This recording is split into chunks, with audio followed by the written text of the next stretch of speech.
Okay. Oh yeah.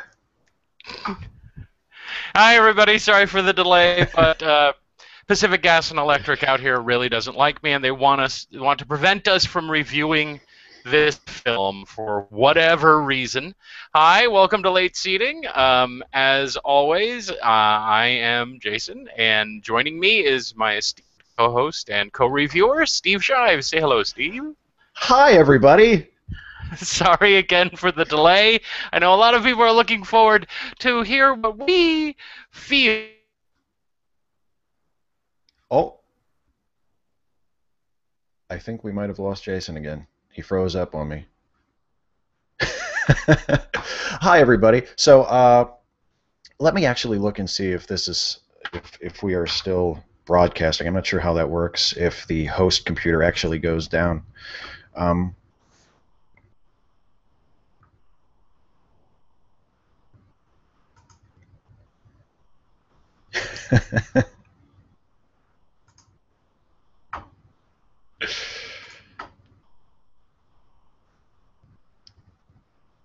uh, yeah. Okay. Yeah, and isn't that nice that you can hear me but you can't actually see me? So okay. We have a contingency plan for this, and the contingency plan for this is that I'm just going to vamp and talk and talk and talk until Jason can get back. So we're going to be reviewing Armageddon, and just try to imagine what puppet Jason would sound like with my voice coming out of his mouth, because I think that's what you're actually seeing at this point. Um, yeah. So we're going to be reviewing Armageddon. Armageddon is a movie that I have to actually I owe Jason an apology for this, because this was my idea. This movie was my suggestion, and that's not something that you do to a friend. You don't force a friend to watch this movie again, because he and I both agree, as I'm sure he will tell you quite emphatically himself when he gets back in here. Uh, it's one of our least favorite movies, and we actually we don't usually discuss the movies very much before we get in here and do the show.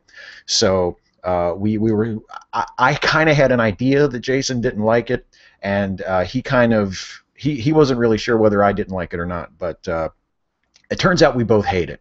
We both really, really hate this movie. So those of you guys who enjoy hearing like really caustic, angry, negative movie reviews, this will be a show I think you will enjoy. I actually rewatched Armageddon a few days ago, and it was a really depressing experience, because it's the sort of thing that I had kind of thought. Maybe I was too cocky. Maybe I was too arrogant, too conceited. Uh, but I thought that I was past feeling about movies the way I felt about Armageddon after I saw it, after I watched it uh, a few days ago. And the reason why because like the movie I always used to hate the most, the movie I always used to hate more than any other movie since I first saw it, was Batman and Robin. And I got to a pretty good place, emotionally, intellectually. Hey, look, you can see me. Hi. Um, I got to a pretty good place emotionally and intellectually where I didn't hate Batman and Robin anymore. You know, I still don't think it's a good movie at all, but I can watch it and I can enjoy it in kind of a cheesy way. I can enjoy it the way you would enjoy like a movie they would show on Mystery Science Theater 3000, right? I can make fun of it. I can laugh at it. It's like a good cheesy movie. Armageddon's not like that for me. Armageddon is not the kind of movie, at least not when I watched it just recently to prepare for this. It's not the kind of movie that I can just sit there and sort of, oh yeah, look how cheesy it is, look how silly it is, look how the writing is so terrible, the acting is all I just couldn't find the funny in it. I just couldn't find that angle to look at it where I could enjoy it in any way. It felt like a brutalizing experience watching this movie again. It really it made me angry. It made me feel really insulted, and I just hated it. And I haven't. I thought until I rewatched Armageddon that I had grown beyond that. That I no longer was the type of person that hated movies. But I hated Armageddon. I hated it more now when I watched it just recently than I did when I watched it when it first came out. I saw it in the theater when it first opened, and I didn't really think it was that great back then, but I didn't, hate it. I watched it again this past week. Oh man, and I hate it. Oh God, I hate it so much. It's. I mean, I'll start getting into what I didn't like about it, and hopefully Jason will pop back in here and we can sort of jump on it together. But here's some things I noticed watching Armageddon this last time that made me really feel like it's something that just needs to be destroyed and just wiped from our culture. Like if the aliens saw Armageddon, the aliens would not think very highly of us. And it's been shown on TV, it's been broadcast out into the cosmos. There's a little sliver of that bubble of radio waves that is emanating and growing ever larger out into the universe. And part of that sliver, one of those slivers, is Armageddon. So the intelligent beings in other parts of the universe are going to eventually find it and watch it, and hopefully they'll be so busy with the other shit that they won't really pay much attention to Armageddon. Hopefully they don't have like cosmic DVR and they can see Armageddon, because it will really make us look bad. It's a really, really, really bad movie. I'll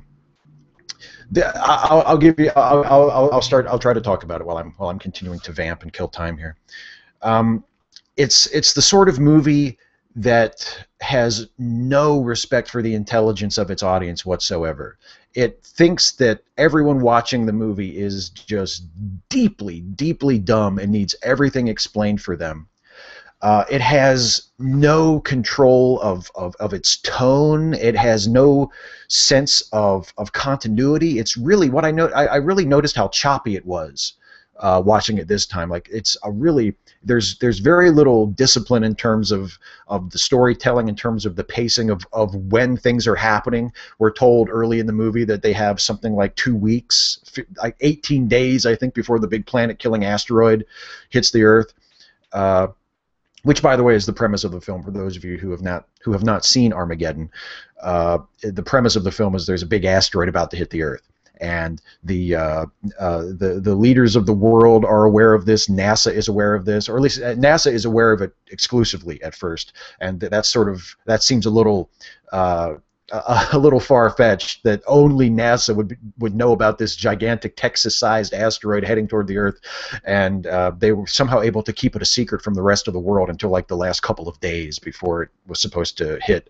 And this is sort of hand-waved by saying, well, there's only 9 telescopes that can detect it while it's at this distance away, and NASA controls all 9 telescopes, so we're able to sort of keep a lid on it. Never mind that you don't actually have to look through the lens of an optical telescope to